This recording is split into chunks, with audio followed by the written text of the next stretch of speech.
మా ఆఫీస్‌లో నాతో పాటు పనిచేసే ఒక అమ్మాయికి ఇద్దరు పిల్లలున్నారు. వాళ్ళు జపాన్‌లోనే చదువుకుంటున్నారు. వాళ్ళ బాబొచ్చేసి 3.5 ఇయర్స్ ఓల్డ్ అనమాట. పేరెంట్స్ ఇద్దరు వర్క్ చేస్తున్నారు కాబట్టి తనని డే కేర్ సెంటర్‌లో జాయిన్ చేశారు. నెలకి 60,000 కడుతున్నారు. అంటే మన దాంట్లో దగ్గర దగ్గరగా 30,000 రూపాయలనమాట. సంవత్సరానికి 4,20,000 రూపాయలు కడుతున్నారు ఆ డే కేర్ సెంటర్‌కి.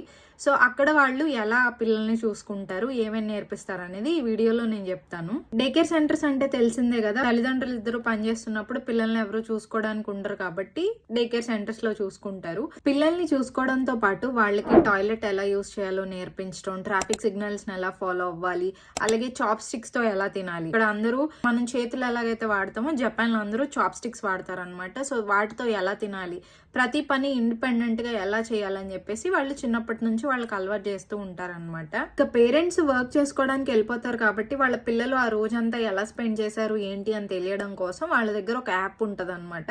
ఆ యాప్ లోకి వెళ్ళి అన్ని చూడొచ్చు అనమాట. ఆ పిల్లలు ఏం తిన్నారు, ఏమేం పెట్టారు అని చెప్పేసి మొత్తం అంతా యాప్ లో ట్రాక్ చేసుకోవచ్చు. ఒక నెలలో ప్రతి రోజుకు సంబంధించిన డేటా అనేది ఆ యాప్ లో ఉంటుంది అనమాట. అన్నిటిని ట్రాక్ చేస్తూ ఉండొచ్చు. అలాగే ఇంకొక యాప్ ఉంటుంది. ఆ యాప్ లో ఏం చేస్తారంటే పిల్లలు వాళ్ళు రిపోర్ట్స్ ఎలా ఉన్నాయి, వాళ్ళ మూడ్ ఎలా ఉంది, డే కేర్ సెంటర్ లో వాళ్ళు ఎలా ఉన్నారని చెప్పేసి టీచర్స్ రిపోర్ట్ పంపిస్తారు.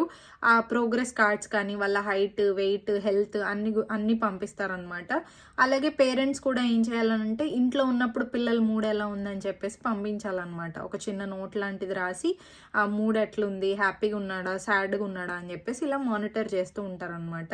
సో ఇలా డే కేర్ సెంటర్స్ లో పిల్లల్ని చూసుకుంటూ ఉంటారు. ఎంత వీలైతే అంత ఇండిపెండెంట్ గా పిల్లల్ని మార్చడానికి అలవాటు చేస్తూ ఉంటారనమాట. మీ అభిప్రాయాన్ని కూడా కమెంట్ చేయండి. అలాగే వీడియో నచ్చితే లైక్ చేసి మరిన్ని వీడియోస్ కోసం ఫాలో అయిపోండి.